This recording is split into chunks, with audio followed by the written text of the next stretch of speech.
Бәріне сәлем достар. Бүгін біз қалай видеоға сурет қоюды көрсететін болам, яғни обложка қоюды көрсететін болам.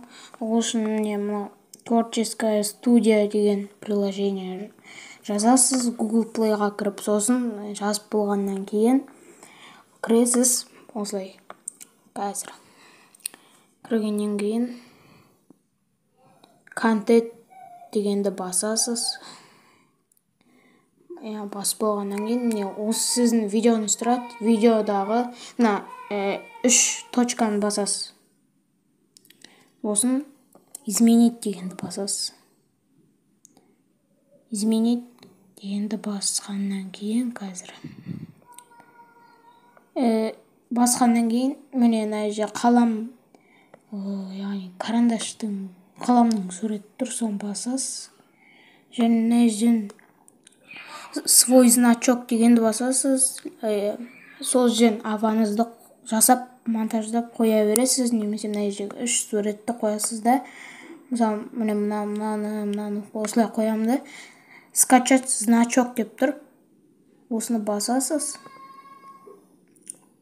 Басқаннан кейін окты басасыз. Окты басып болғаннан кейін сохранитті басасыз. Болды. Міне, қайттан көрсетейін өзгертіп. Дәл осылай істейсіз. Міне жасадым. Міне мысалы мына суретті қойғым келді. Окты басасыз. Сосын сохранить. Болды. Бұл оп-оңай. Қайттан көрсетіп жіберейін. Қазір мынаны баспайсыз. Скачать значок деген баспайсыз, ол дейтін анау галереяға сақтап алу деген не ғой, ұмытып кетіппін ғой. Қайттан істейсіз. Окты басасыз тек. Болды. Сохранитті басасыз. Болды. Достар, видео ұнаған болса, тіркеліп лайк басып кетіңіздер. Сау болыңыздар.